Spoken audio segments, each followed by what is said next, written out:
नमस्कार, मैं हूं रंजीत कुमार और नवभारत पर शुरू हो गया है आपका पसंदीदा शो देश का मूड मीटर।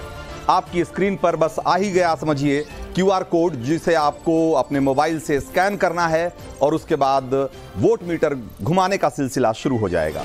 तो स्कैन करते ही आपके मोबाइल पर एक लिंक दिखेगा, जिसे क्लिक करते ही आपके सामने सवालों की एक लिस्ट खुल जाएगी। अपना जवाब चुनना है आपको और सबमिट कर देना है। और हाँ, आखिर में अपनी डिटेल जरूर भरिएगा, क्योंकि उसी के आधार पर हम हर रोज चुनते हैं 4 लकी वोटर।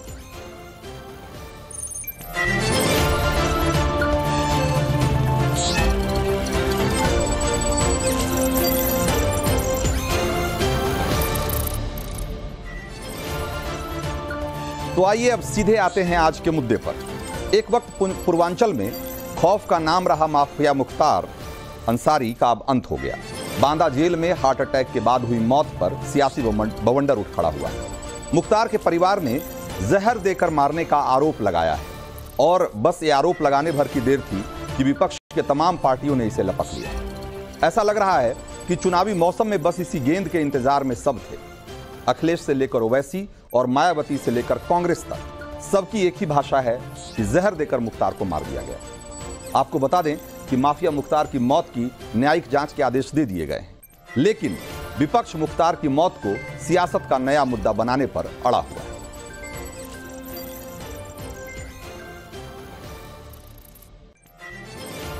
अंसारी की मौत के बाद आज विशेष कामना की है आप? अरे कहना क्या है, यही है कि बाबा की आशीर्वाद है। जय, आज मैं हमेशा बाबा के दरबार में न्याय के लिए करती थी, आज न्याय मिला है हमको।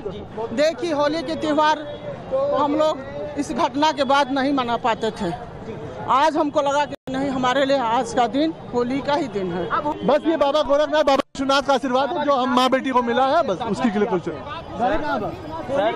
जिस तरीके से तो आप दिवाली बनाइए, एक बहुत बड़े आतिथ्य का। अगर 46 में शुगर आ गई थी, थोड़ी और नीचे चली जाती तो कोलैप्स कर जाते।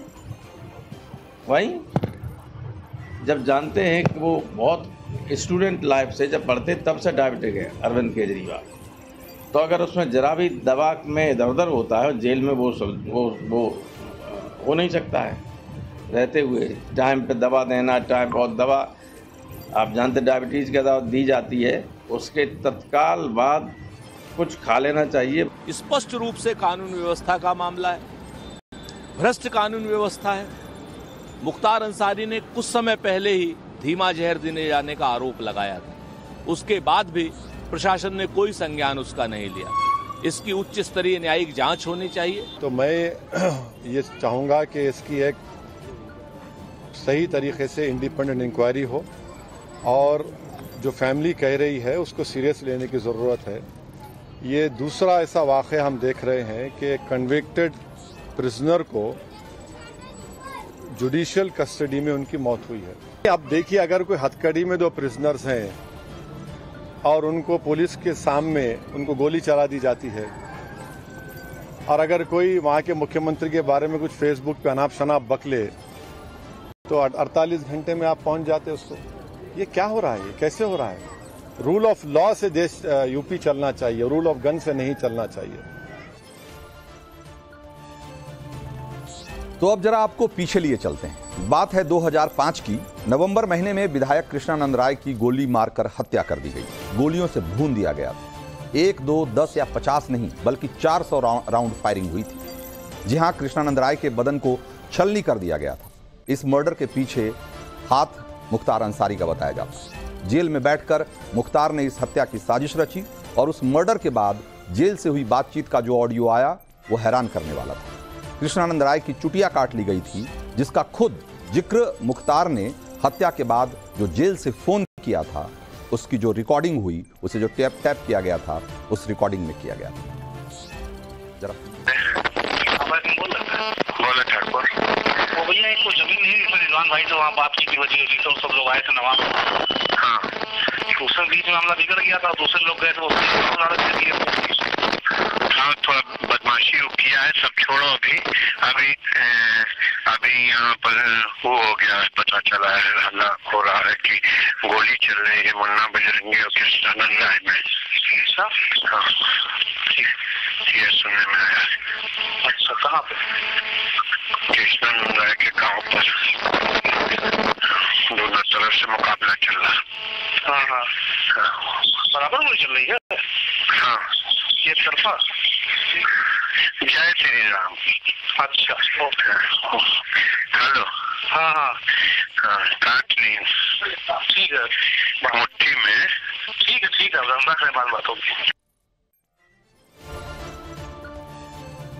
तो आज कहा जा रहा है कि मुख्तार की मौत कैसे हुई, इसकी जांच हो। इंसाफ पाने का हक सबको है, लेकिन इंसाफ की आवाजें एक तरफा ही क्यों सुनी या सुनाई जाती रही?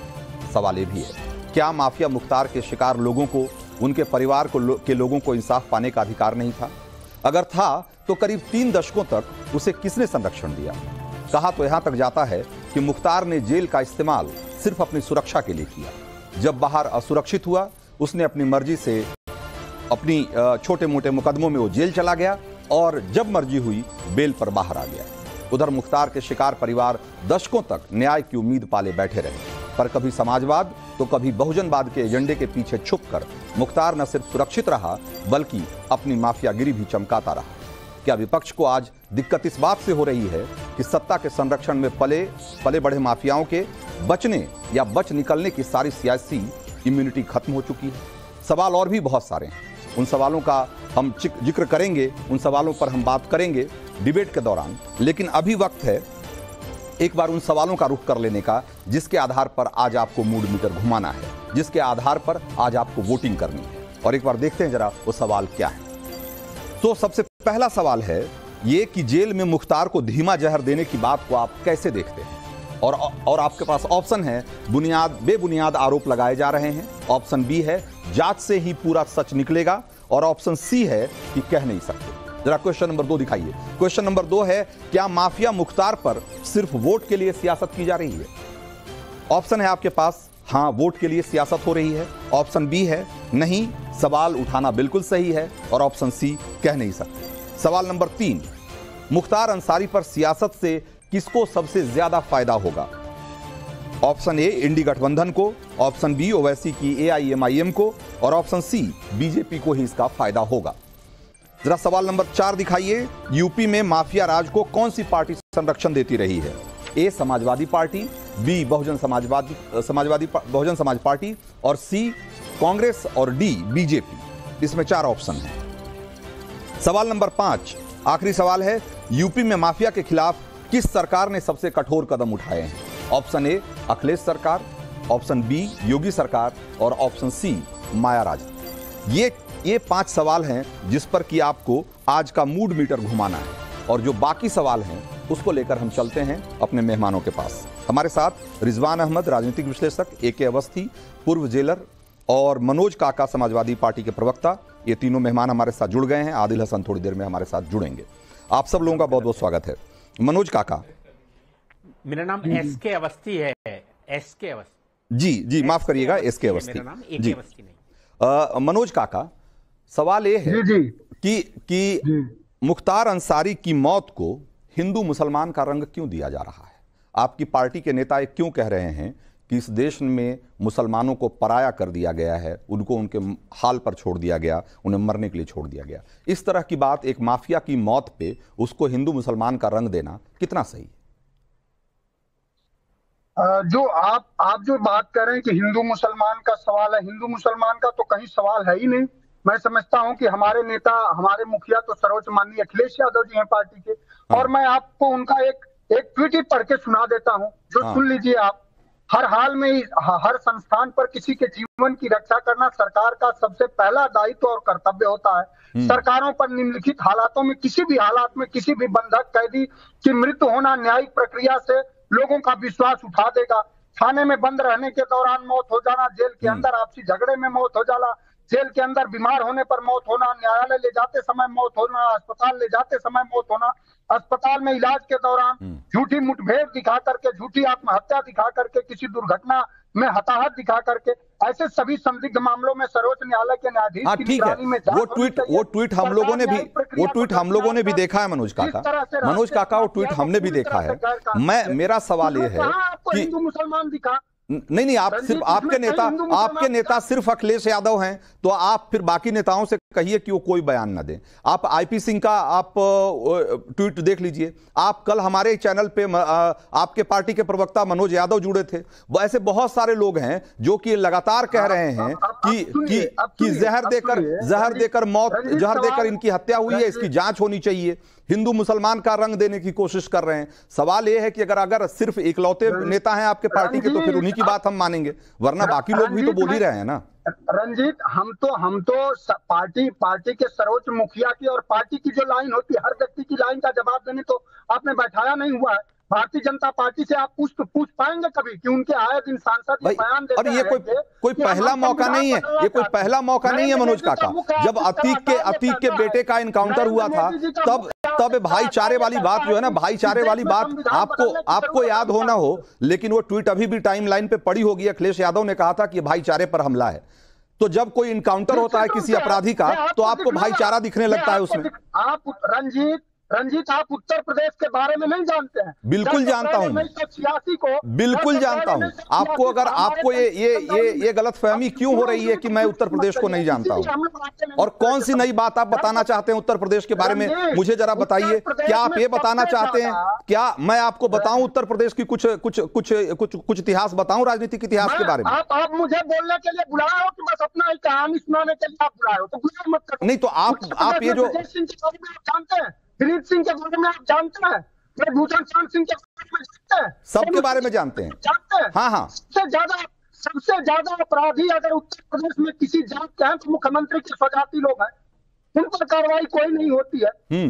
आप सबके साथ न्याय का जो आर्टिकल 14 में संविधान के अनुच्छेद 14 पढ़िए कि everybody is equal before the law, कानून के सम्मत सभी लोगों के साथ समान व्यवहार होना चाहिए। समान व्यवहार होना चाहिए। तो ये व्यवहार करने में हमेशा माफियाओं को के साथ तरजीह क्यों रही भाई? अगर आप ही की सरकार में आप अगर देखिए, रुंगटा से लेकर, सिर्फ मैं मुख्तार अंसारी की बात करूंगा अभी, रुंगटा से लेकर अवधेश राय से लेकर और कृष्णानंद राय तक सारे मामले, सारी वारदातें आपकी सरकार में हुई। और 20-20, 15-15, 18-18 साल उसमें कोई कार्रवाई नहीं हुई, कोई कार्रवाई नहीं हुई। सारे बड़े माफिया आपके राज में पनपते रहे, संरक्षण पाते रहे। उनके खिलाफ कार्रवाई क्यों नहीं हुई? आम आदमी को इंसाफ पाने का हक नहीं है क्या मनोज काका? क्या आम आदमी को इंसाफ पाने का हक नहीं है क्या? ये माफियाओं के हाथ सताए जा रहे लोगों को इंसाफ पाने का हक नहीं है क्या? मैं आपको आज आपको याद आ रही है ना, आज आपको लग रहा है कि मुख्तार अंसारी को इंसाफ मिलना चाहिए, जो जिनको मुख्तार अंसारी ने मारा, जिनको मुख्तार अंसारी ने पीड़ित किया, प्रताड़ित किया, उनको इंसाफ क्यों नहीं दिला पाए आप? जिसको अतीक अहमद ने मारा, अतीक अहमद ने जिसे प्रताड़ित किया, उसको इंसाफ क्यों नहीं दिला पाए मनोज काका? आपकी सरकार क्यों नहीं दिला पाई? आर्टिकल आता तुमको, संविधान का 14 नंबर का आर्टिकल पढ़ो जरा, आता है तुम्हें? सुना दो। हम कह रहे हैं कि कानून का राज कायम होना चाहिए पूरे देश में। अरे तो कानून का पालन कौन करवाता है? ये किसकी जिम्मेदारी है? सरकारों की जिम्मेदारी होती है। और आपकी जब सरकार थी तो पूरे उत्तर प्रदेश में माफियाओं का राज क्यों था, गुंडा राज क्यों था? पुलिस कस्टडी में और जितना जुडिशियल कस्टडी में मौत हो रही है, उस पर सवाल नहीं खड़े कर सकते। चेहरा चमकाने से नहीं होता। अरे जवाब दीजिए ना, जो मैं पूछ रहा हूं उसका जवाब दीजिए। क्या रुंगटा से लेकर अवधेश राय से लेकर कृष्णानंद राय सबकी हत्या आपके सरकार में नहीं हुई क्या? क्या नहीं हुई क्या? क्या मुख्तार अंसारी और अतीक अहमद आपके बनाए हुए लोग नहीं है क्या? आपके सरकार के और आपकी पार्टी के लोग नहीं है क्या? बनाए हुए लोग थे तुम्हारी। अब मैं कह रहा हूँ, जिन लोगों का सवाल कर रहा हूँ उनका जवाब देने पर क्या बेचैनी हो रही? कोई बेचैनी नहीं है, क्योंकि आप सही सवाल का सही जवाब नहीं दे रहे हो। आप उसको भटकाने की कोशिश कर रहे हो, जो कि मैं होने नहीं दूंगा। मैं सिर्फ ये कह रहा हूं, एसके अवस्थी के पास चलते हैं। जरा एक मिनट, जरा रुकिए तो एक मिनट। एसके अवस्थी, आपने तो वो दौर भी देखा है, आपने देखा है जब कहा जाता था कि समानांतर सरकारें चलती थी इन गुंडों की, इन माफियाओं की समानांतर सरकारें सरकारें चलती थी यूपी में, आपने उस दौर को देखा, जरा 2-4 घटनाओं का जिक्र करिए, मनोज काका को जरा समझ में भी आए। देखिए, ऐसा है कि मैं 1976 में विभाग में आया था और 2003 में मेरा वास्ता पड़ा था मुख्तार अंसारी से। 27 साल की नौकरी मेरी हो गई थी। मैंने इस दौरान में बड़े बड़े बबलू श्रीवास्तव, मुन्ना बजरंगी, ये जीवा, कई अपराधियों को, बड़े चिन्हित अपराधियों को, मोटे मोटे अपराधियों को, अतीक अहमद को मैंने देखा था और इनसे मेरा वास्ता पड़ा। 2003 में मुख्तार अंसारी जब यहां पर थे, तब उस समय मायावती जी की सरकार थी और ये सदन में आए हुए थे शक्ति परीक्षण के दौरान, और उस समय पहला वास्ता पड़ा था। इसके पश्चात ये दोबारा से 2003 में जब आए तो ये जेल के अंदर, अब एक मैं और बात कहना चाहूंगा कि मेरा लखनऊ डिस्ट्रिक्ट जेल पर पोस्टिंग मेरा होम डिस्ट्रिक्ट लखनऊ होते हुए भी की गई थी, क्योंकि मैं कुछ मेरी छवि अलग रही थी और मुझको वहां भेजा गया था। और इत्तेफाक ये रहा कि इन्होंने उस दौरान मुझसे विवाद हो गया, मुझ पर पिस्टल तान दी थी, यहां तक की घटना हो गई थी जेल के भीतर। और उस जेल के भीतर पिस्टल तान घटना के जेल के अंदर 2000 जी ऐसा था। इनसे मिलने के लिए एक शख्स आया था जो कि पिस्टल लेके आया था। मैंने तलाशी के लिए रोक दिया उसको, इस पर ये आ गए। इन्हें मालूम था कि ये वेपन लेके आया है और इन्होंने गेट पर ही वहीं पर उसके कहा कि आप तलाशी नहीं लेंगे इसकी, हमसे कहा। मैंने कहा नहीं, तलाशी तो मैं, मेरी ड्यूटी है, बगैर मैं तलाशी के किसी को नहीं जाने दूंगा। ये इन्होंने कहा कि आदमी मेरे 2 जा रहे हैं, इनके बढ़ रहे हैं, इनको रोक के दिखाइए, हिम्मत हो तो। दाइंड उन्होंने उनसे पिस्टल लेकर मुझ पर तान दी। ये कांपने लगे, इनका ब्लड प्रेशर हाई हो गया, इन्हें इनके लोगों ने पकड़ा। इस तरह से कौन सा साल था? कौन सा साल था? दबाव पड़ा, कौन सा साल था इसके अवस्थी? साल कौन सा था? 2003 की बात। और सरकार किसकी थी? 2003 की बात। और सरकार किसकी थी? मायावती जी की सरकार थी उस समय। हाँ, ठीक है, मायावती जी की मिलीजुली सरकार थी। बता रहे हैं कि बहुजन समाज पार्टी ये आपकी और भारतीय जनता पार्टी के अलायंस की थी। ये नहीं बता पा रहे हैं आप। हाँ, ठीक है मनोज काका जो अभी परते उधड़ने लगी ना, परते उधड़ रही है तो आपको बहुत आपको तकलीफ होगी। जरा सुन लीजिए ना, सुन लीजिए। ऐसे 1-2 अधिकारी नहीं है, ऐसे दर्जनों अधिकारी हैं जो जिन्होंने। आपकी हिम्मत नहीं है। एक मैं कह रहा हूँ कि कोई बात कानूनी करिए, कोई वैधानिक बात करिए, तो संवाद में बुलाइए। ठीक है, इसके अवस्थी आप इस बात को कंक्लूड करिए। फिर क्या हुआ? इसके अवस्थी। हाँ, हम लोगों को क्यों बुला देते हो भाई? हाँ, मुझ पर दबाव पड़ा कि एफआईआर दर्ज न कराई जाए, लेकिन मैंने एफआईआर आलमबाग थाने में दर्ज कराई और ये मुकदमा चला। और 2013 में मेरा रिटायरमेंट हुआ, तब तक ये ऐसे ही चलता रहा, मेरी पेशी तक नहीं हुई। 2014 में मुझे बुलाया गया, तब मेरी पेशी हुई। एक बात मैं और कहना चाहूंगा कि 2003 में इतनी बड़ी वारदात हो जाने के पश्चात भी मुझे 2010 में गाजीपुर ट्रांसफर कर दिया गया। गाजीपुर भेजा गया, जहां पर कि इसका एक छत्र राज्य था, इसका दरबार लगता था। वहां पर अधिकारी बैडमिंटन खेलने आते थे, तालाब में मछलियां पली हुई थी, इसका धान बोया जाता था, कटता था। ये आलम था। मतलब ये आपकी पनिशमेंट पोस्टिंग थी ना? हाँ, ये आपकी पनिशमेंट पोस्टिंग थी। ये मुझसे पहले, हाँ, नहीं, पनिशमेंट पोस्ट क्या, वहां एक दुर्घटना घटित हो गई थी, पॉइजनिंग कांड हो गया था। उसमें इसको ट्रांसफर कर दिया गया था, मुझको गाजीपुर भेज दिया गया। अरे गाजीपुर वो रहे ना रहे, उसका प्रभाव इतना था वहां पर कि आपका 75% स्टाफ उसका था, 90% बंदी उसके थे। आप समझ लीजिए कि जैसे मतलब जीभ की और ये कौन सा साल आप एक बार फिर से दोहराइए, ये कौन सा साल था? ये कौन सा साल था सर?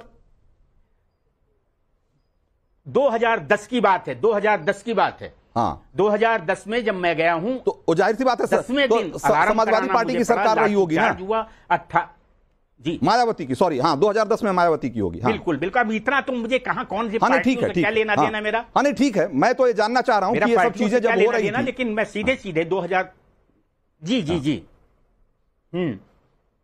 तो उस समय मैंने मतलब वो माहौल बनाया कि वहां पर चला तो चल गया कायदे में, लेकिन कोई इत्तेफाक रहा कि किसी की हिम्मत नहीं पड़ी और जेल एक तरह से बहने लगी।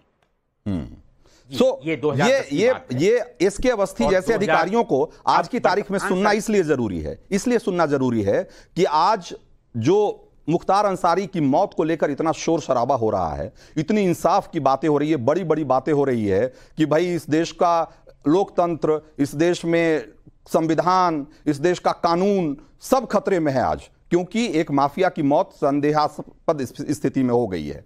सवाल ये उठता है कि जब ये माफिया, ये गुंडे जब पूरी व्यवस्था को ताक पर रखकर, या यूं कहें कि जिसके सामने पूरी व्यवस्था बौनी पड़ जाती रही है, जब इनका आतंक था, उस समय ये सारे लोग जो आज इस पर पॉलिटिक्स कर रहे हैं वो लोग कहां थे? ये वो सवाल है जिसका जवाब उनको देना ही पड़ेगा। रिजवान अहमद, जरा मैं ये सवाल लेकर आपके पास आऊंगा, उससे पहले जरा एक बार देख लेते हैं कि जो सवाल हमने लोगों से किए, हमने अपने दर्शकों से किए, उस पर लोग क्या कह रहे हैं। 15,000 से ज्यादा लोगों ने वोट किया है और लोग क्या कह रहे हैं। पहले सवाल के जवाब में, जेल में मुख्तार को धीमा जहर देने की बात को आप कैसे देखते हैं? इस सवाल के जवाब में लोग कहते हैं कि बेबुनियाद आरोप हैं। 86% लोग मानते हैं कि यह आरोप बिल्कुल बेबुनियाद है और जांच होनी चाहिए और जांच से ही पूरा सच निकलेगा, ऐसा मानने वाले लोग करीब 13% हैं और कह नहीं सकते वाले बहुत कम हैं। सो कुल मिलाकर के ज्यादातर लोग ये मानते हैं कि यह बेबुनियाद आरोप है, फिर भी 13% लोग मानते हैं कि जांच होनी चाहिए, उससे सच निकलेगा। मैं भी इस बात के पक्ष में हूं कि बिल्कुल जांच होनी चाहिए और जैसा कि हर कस्टोडियल डेथ में होता है, इसकी भी न्यायिक जांच के आदेश दे दिए गए हैं। तो विपक्ष क्या बोलता है नहीं बोलता है वो बात अपनी जगह है, लेकिन इसकी जांच जैसे कि हर बार कस्टोडियल डेथ के मामले में होती है, इसमें भी होगी। सवाल नंबर 2 का भी रुझान जरा जल्दी से दिखा दीजिए। क्या माफिया मुख्तार पर सिर्फ वोट के लिए सियासत की जा रही है? और इसके जवाब में आप क्या कह रहे हैं? 95% लोग मानते हैं कि हाँ, ये सब कुछ सिर्फ वोट की सियासत है और उसी के लिए इतना शोर शराबा है। और सवाल उठाना बिल्कुल सही है, ऐसा मानने वाले लोग सिर्फ 3% हैं। अब जरा एक बार रिजवान अहमद का रुख करते हैं। अच्छा, तो एक बार मनोज काका का फिर से रुख करते हैं। मनोज जी, तो ये जनता की राय है और जनता क्या सोचती है इन सवालों पे वो आपके सामने है और उसे साफ साफ लगता है, बिल्कुल स्पष्ट मानना है उसका कि ये जो पॉलिटिक्स हो रही है सिर्फ वोट बैंक की पॉलिटिक्स है और ये जो विपक्ष आज की तारीख में जो माहौल बनाने की कोशिश कर रहा है, इसका कोई फायदा नहीं होगा। ये जनता ने जो निर्णय दिया आपके मंच पर, उसका सबका स्वागत है, लेकिन हम लोग कोई गैर वैधानिक बात तो कर नहीं रहे। ये देश बंचा फाट से तो चल नहीं रहा। मैंने आपसे एक बात कहा कि संविधान के प्रस्तावना में बात है कि सबको प्रतिष्ठा और अवसर की समता मिले। संविधान के अनुच्छेद 14 में बात है कि everyone is equal before the law, कानून के सम्मत सभी लोग एक समान है। तो जब कोई एक हुकूमत के लिए एक आंसू भी खतरा होता है, उत्तर प्रदेश में हमारी नहीं, गृह मंत्रालय की रिपोर्ट है कि पुलिस कस्टडी और जुडिशियल कस्टडी, 2 तरह की कस्टडी होती है। पूरे डीजी साहब बैठे हैं, बता, उसमें सबसे ज्यादा मौत हो रही है। हम लोग तो रोज सवाल खड़े कर रहे हैं। अब ये है कि सरकार पोषित कुछ खबर होती है, उस पर ज्यादा जो हो हल्ला होता है। सरकार पोषित, विज्ञापन पोषित जो कुछ तथाकथित पत्रकार है, हल्ला ज्यादा मचाते हैं और हमारे पे दोष कह देंगे। वो वाली बात है कि हम अभी करते हैं तो हो जाते हैं बदनाम, वो कत्ल भी करते हैं तो चर्चा नहीं होती। मैंने सवाल पूछा जो हम सभी का सवाल है कि उत्तर प्रदेश में आज कानून व्यवस्था क्यों ध्वस्त है? क्यों मुख्यमंत्री के जनपद में अभी 4 दिन पहले की बात है, एक युवा को ले गए लोग और उसकी डेथ हो गई। अभी आपको 2 महीने पहले की बात बताऊं, उत्तर प्रदेश में ऐसी घटना घटी है गाजीपुर जनपद में, उसी गाजीपुर में, कि एक टोल प्लाजा पर 100 दाह करके एक ब्राह्मण परिवार संत कबीर नगर का आ रहा था, ब्राह्मण परिवार, और टोल प्लाजा के मैनेजर से मिलकर के एसएचओ में डकैती करा, लूट करा। कहीं कोई आपने हमारे जिले में कितने लोग मनोज काका मैं कह रहा हूं कि कोई समाज अपराध मुक्त नहीं होता, कोई समाज अपराध मुक्त नहीं होता। सवाल नहीं मनोज काका, आप नहीं, मैं कह रहा हूं कि ऐसे इतने बड़े प्रदेश में आपके समय में भी, जब आपकी सत्ता थी तब भी और आज जो सत्ता है तब भी ये अपराध होते रहे हैं और होते रहेंगे। सवाल ये है कि जो संगठित अपराध है, जो सिंडिकेटेड क्राइम है, जो माफियागिरी है, उसके खिलाफ सरकार की नीयत क्या रही है, सरकार का एक्शन क्या रहा है, ये इस बात से तय होगा कि कौन सी सरकार बेहतर कर रही है क्राइम को लेकर के। और मैं आपसे एक बात कहना चाहता हूं कि इसमें ये पूरा उत्तर प्रदेश इस बात का गवाह है, आंकड़े गवाह है कि सिंडिकेटेड क्राइम, माफिया क्राइम आपके समय में बेलगाम थी। आप अभी गृह मंत्रालय की रिपोर्ट पढ़ लीजिए, महिलाओं के खिलाफ कब सबसे ज्यादा अपराध हो रहे हैं, दलितों के खिलाफ कब सबसे ज्यादा अपराध हो रहे हैं। ईश्वर की शपथ लीजिए और पढ़ दीजिए। ये दौर है, योगी आदित्यनाथ का दौर है, लेकिन नहीं विज्ञापन मिलता है तो वो बात आपको आप गलत बोल रहे हैं। एनसीआरबी का डेटा उठाकर देख लीजिए, आपके पास डेटा का क्या सोर्स है मनोज काका? जो भी सोर्स है आपके पास आप कोट करिए, मैं वो डेटा निकालता हूं। लेकिन मैं जानता हूं कि एनसीआरबी का डेटा जो आप कह रहे हैं वो उसके एकदम उलट है, अपनी मजबूरी हो, उसके ठीक उलट है, उसके ठीक। कोई आपकी अपनी व्यक्तिगत मजबूरी होगी, मेरी तो नहीं है ना रंजीत भाई। नहीं बिल्कुल नहीं होगी, और ना मेरी कोई मजबूरी है ना, नहीं कोई किसी की कोई मजबूरी नहीं है। लेकिन बात फैक्ट के आधार पे होनी चाहिए मनोज काका, बात फैक्ट के आधार पे होनी चाहिए। और फैक्ट ये है कि अपराध के दर में गिरावट आई है। फैक्ट ये है कि आज की तारीख में यूपी के लोग ज्यादा सुरक्षित महसूस करते हैं, माफियागिरी पर लगाम लगा है, और ये एक फैक्ट है। एके जैन हमारे साथ पूर्व डीजीपी हैं।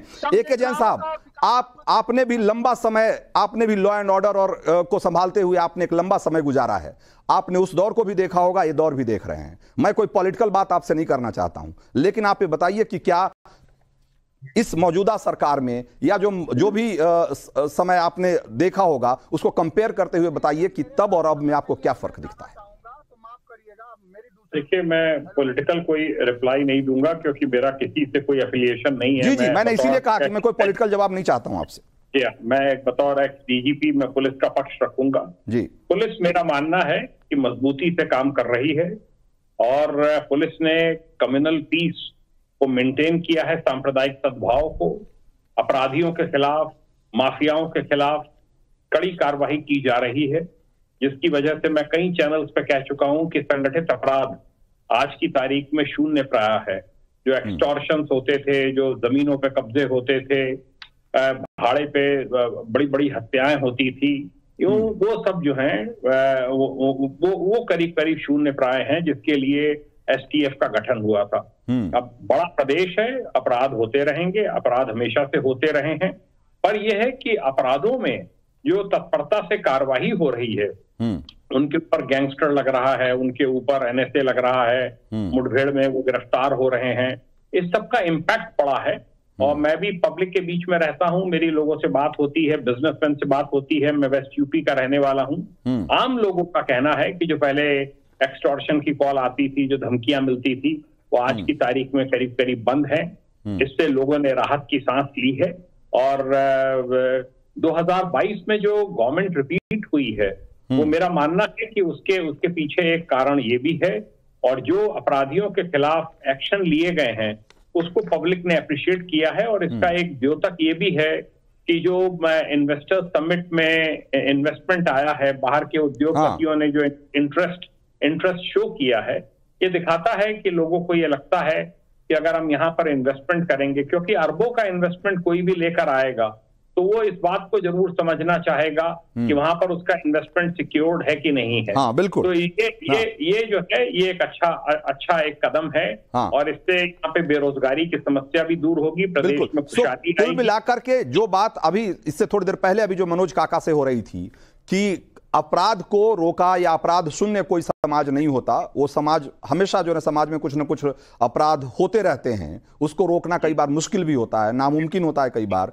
लेकिन सवाल यह है कि जो सिंडिकेटेड क्राइम है, जो संगठित अपराध है, और सबसे बढ़कर सत्ता संरक्षित अपराध जो है, वो अपराध जिसको कि सत्ता का संरक्षण मिलता रहा है या मिलता है, ऐसे अपराधों के जरिए हम देखते हैं कि कोई सरकार की क्या प्रतिबद्धता है उसे कम करने को लेकर। आदिल हमारे साथ हैं, प्रवक्ता हैं AIMIM के।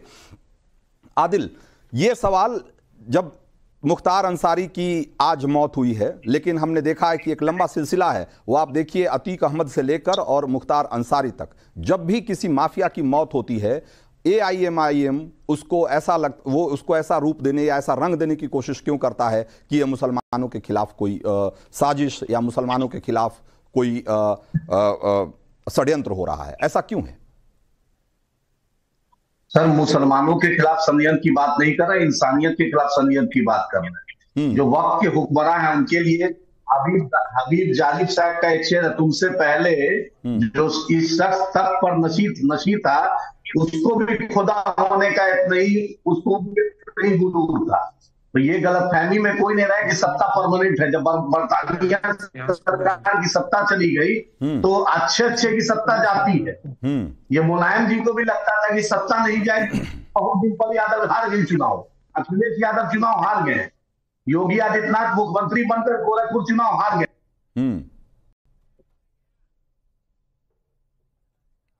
आदिल की आवाज चली गई, लेकिन मनोज काका हमारे साथ जुड़ गए हैं। मनोज काका, सवाल वही है, अभी आप बीच में आपका कनेक्शन टूट गया था, लेकिन AK जैन साफ साफ कह रहे थे अभी अगर आपने उनको सुना होता तो ये आप शायद आप जो कह रहे थे उसका एक जवाब ही था एक तरीके से, कि आज की तारीख में अपराध तब भी थे, अपराध आज भी है। ऐसा नहीं है कि कोई समाज अपराध मुक्त हो गया है या कोई राज्य अपराध मुक्त हो गया है, लेकिन वो अपराध जिसको सत्ता का संरक्षण हासिल होता है, वो अपराध जो कि संगठित रूप से माफियागिरी जिसको आप कहते हैं, वो अपराध पर लगाम लगा है, इसमें कोई दो मत नहीं। जी देखिए, ये उनके रिपोर्ट, मैंने तो जो आंकड़े दिए आपको गृह मंत्रालय के दिए, मैंने NCRB के आंकड़े दिए। इस पूरा देश जान रहा है कि उत्तर प्रदेश इस समय अपराधों का अड्डा बना हुआ है और सरकार पोषित अपराध हो रहे हैं। कुछ जो सामंती किस्म के व्यक्ति हैं और जाति के लोग हैं वो लगातार अपराध कर रहे हैं, लेकिन उनके खिलाफ एक भी शब्द नहीं बोला जाता है, क्योंकि उनको सरकार का संरक्षण है। उत्तर प्रदेश में निष्पक्ष कानून व्यवस्था उसी दिन होगी जिस दिन मुख्यमंत्री जी अपने स्वजाति गुंडों पर कार्रवाई कर देंगे, तब हम लोग आपके बात का समर्थन कर पाएंगे। धन्यवाद आपका।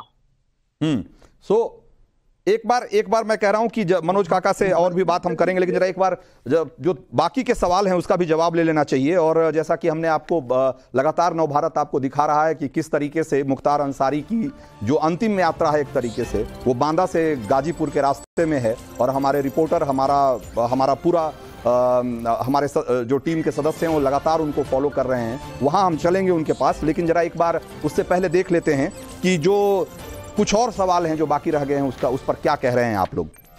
तो सवाल नंबर 3 एक बार जरा जल्दी से दिखाइए। मुख्तार अंसारी पर सियासत से किसको सबसे ज्यादा फायदा होगा? इंडी गठबंधन को ऐसा मानने वाले लोग करीब 50%, ओवैसी की AIMIM को करीब 7%, और बीजेपी को इसका फायदा होगा ऐसा मानने वाले लोग 42% लोग हैं।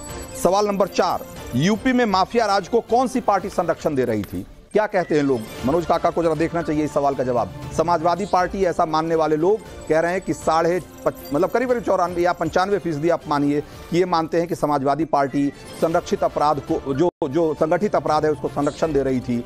और बहुजन समाज पार्टी 2%, बीजेपी मानने वाले लोग 1.5% हैं, और कांग्रेस को मानने वाले लोग 2% के आसपास हैं। 5वां सवाल का भी एक बार जल्दी से दिखा दीजिए रुझान। यूपी में माफिया के खिलाफ किस सरकार ने सबसे कठोर कदम उठाए हैं? और इस सवाल के जवाब में कह रहे हैं कि समाजवादी अखिलेश की सरकार 1% करीब 2%, योगी सरकार करीब 98%, और मायावती के राज में 0.5%।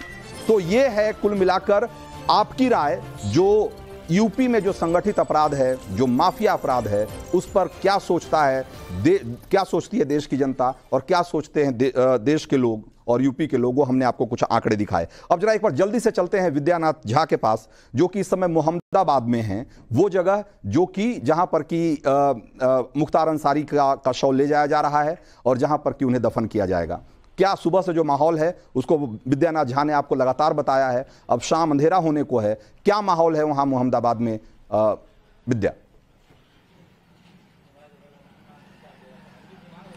जी रंजीत जी, मैं जरा तस्वीरों के जरिए आपको बताता हुआ चलता हूं कि यूसुफपुर सब्जी मंडी, फल मंडी, जहां पास में ही घर है मुख्तार अंसारी का, और यहां सुबह से ही पुलिस का पहरा है। हम आपको तस्वीरों में दिखा रहे हैं। देखिए दोनों तरफ, आप सीधे हाथ में दिखाइए जरा एक बार पीयूष, इधर देखेंगे तो इधर की दुकानें बंद हैं, बाएं हाथ में देखेंगे दूसरी तरफ की दुकानें बंद हैं। कुल मिलाकर यहां पर जो मार्केट है उसको पूरी तरीके से बंद रखा गया है, और यहां जो लोग बड़ी संख्या में आ रहे थे सुबह से, उनको धीरे धीरे यहां से हटाने की कोशिश पुलिस ने लगातार की है। और उसके बाद बंद है विद्या जो ये बंद है, ये स्वतः स्फूर्त है, लोगों ने खुद से बंद कर दिया है, या किसी आशंका के डर से बंद कर दिया है, या प्रशासन ने उसको बंद रखने को कहा है? क्या सिचुएशन है? देखिए, धारा 144 लागू है और ऐसे में यहां पर जो कानून व्यवस्था है उसको बनाए रखने के लिए ये कदम उठाया गया रंजीत जी। हालांकि यहां पर कुछ लोग ऐसे भी हैं जो बता रहे थे, जिनसे हमारी बात हो रही थी, वो कह रहे थे कि हम खुद ही आज नहीं गए और वो इमोशनल थे। दरअसल वो लंबे वक्त से मुख्तार अंसारी के साथ या फिर उनके परिवार के साथ जुड़े रहे हैं। ऐसे में उन लोगों को लग रहा था कि जब इतनी बड़ी घटना हुई है, मुख्तार अंसारी की मौत हुई है, तो ऐसे में दुकान जाना या कहीं और जाना उन्हें मुनासिब नहीं लगा और वो यहां सुबह से उनके घर पर बैठे रहे। जरा मैं तस्वीरों में आपको दिखा दूं कि पुलिस की गश्त आपको नजर आएगी और दुकानें जो इधर मंडी है वो बंद नजर आ रही है पूरी तरीके से। सिर्फ पुलिस की गाड़ियां, आपको पुलिस के अधिकारियों की गाड़ियां यहां पर दिखाई देंगी और आगे एक बैरिकेड लगाया गया है जिससे लगभग 100 मीटर आगे मुख्तार अंसारी का घर है, जहां सुबह से हम लगातार तस्वीर दिखा रहे थे। वहां अब जो एंट्री है वो बैन कर दी गई है, क्योंकि मैं जैसे कि बता रहा था रंजीत जी कि जो मुख्य मार्ग है गाजीपुर से यहां मंडी तक आने की, उस मार्ग को भी पुलिस के पहरे में रखा गया है। पूरा जो रास्ता है उस पर चप्पे चप्पे पर पुलिस के जवान तैनात किए गए हैं और घर के आसपास एक तरीके से पूरे किले में तब्दील कर दिया गया है। चारों दिशाओं में पुलिस का पहरा है। किसी भी रास्ते से अगर आप मुख्तार अंसारी के घर में प्रवेश करने की कोशिश करेंगे तो पुलिस की नजर से नहीं बच पाएंगे। और पुलिस दरअसल ये एहतियाती कदम इसलिए उठा रही है क्योंकि इस बात की आशंका थी कि कहीं कोई माहौल ना बिगड़ जाए। इसीलिए हमने देखा था कि कुछ इलाकों में ऐसा कहा गया था कि इंटरनेट सेवा कुछ देर के लिए बंद रखा जाएगा। हालांकि मुख्तार अंसारी का जब शव यहां पर पहुंचेगा उस वक्त हो सकता है कि इंटरनेट सेवा को थोड़ी देर के लिए बंद किया जाए ताकि कोई अफवाह न फैलाए, किसी तरह के अफवाह में आकर लोग आक्रोशित। 144 के बावजूद आपके सामने अभी जो दिख रहा है एक ठीक ठाक क्राउड, वहां पे ठीक ठाक भीड़ दिख रही है विद्या। जी बिल्कुल। और अब मैं देखिए, क्योंकि मैं पीछे से आ रहा हूं, जो मुख्य मार्ग है वहां से अब पहुंच गया हूं। देखिए, मुख्तार अंसारी का ये घर है और जैसे कि मैं बता रहा था कि यहां पर बैरिकेडिंग की गई है। इस बैरिकेड के आगे लोगों को या तो पूछकर जाने दिया जा रहा है या फिर उन्हें रोक दिया जा रहा है और लोग अगर जा भी रहे हैं तो बहुत कम संख्या में लोगों को अंदर भेजा जाता है और उनको फिर बाहर बुला लिया जाता है। लेकिन इस बैरिकेड के बाहर रंजीत जी मैं एक बार दिखाता हूं, देखिए जरा तस्वीर दिखाइए। यहां पर देखिए सुबह से जैसे दिन आगे बढ़ता गया, वक्त गुजरता गया, लोगों के आने जाने का सिलसिला चलता रहा। लेकिन बहुत सारी शक्लें तो मैं ऐसी देख रहा हूं, बहुत सारे चेहरे मैं यहां पर ऐसे देख रहा हूं जिनको मैं सुबह से यहां पर देख रहा हूं। देखिए, हम तो काम करने के लिए यहां पर आए हैं, रिपोर्ट पहुंचाने के लिए, देश को दिखाने के लिए कि इस वक्त क्या हो रहा है यहां पर। लेकिन इन लोगों का जो इमोशन है, वो इमोशनल अटैचमेंट जो है मुख्तार अंसारी के साथ वो है, क्योंकि स्थानीय लोगों के साथ जो विद्या हम आपके पास लौट कर आते रहेंगे और हम मोहम्मदाबाद और साथ में जो मुख्तार अंसारी की अंतिम यात्रा है उससे जुड़ी तस्वीरें और उससे जुड़ा सारा अपडेट आपको बताते रहेंगे। लेकिन मूड मीटर में अभी वक्त है आज के 4 लकी जो विनर्स हैं, वोटर्स हैं, उनका नाम अनाउंस करने का। और आज के जो 4 लकी वोटर्स हैं वो हैं प्रशांत पांडे, उत्तर प्रदेश के हैं, 4785, और नीतू देवी उत्तर प्रदेश की हैं। इनका जो मोबाइल का आखिरी 4 डिजिट है वो है 2406। बाकी के जो 2 और विनर हैं आज के, जो 2 विजेता हैं, उनका नाम है रविकांत प्रसाद, ये बिहार के हैं, 1724 इनके मोबाइल का आखिरी 4 डिजिट है। और अनीता मारवा दिल्ली की हैं, इनका मोबाइल नंबर संभवतः नहीं है। तो ये आज 4 जो लकी वोटर्स हैं ये वो लोग हैं जिन्हें कि आज देश का मूड मीटर की तरफ से उन्हें इनाम दिया जाएगा। और उनके मोबाइल का, अनीता मारवा का जो मोबाइल का आखिरी 4 डिजिट है वो है 4478। तो ये आज के 4 लकी वोटर्स हैं, लकी विनर्स हैं। और देश का मूड मीटर में आज इतना ही। कल फिर इसी समय मुलाकात होगी किसी और बड़े मुद्दे के साथ। तब तक के लिए दीजिए मुझे इजाजत।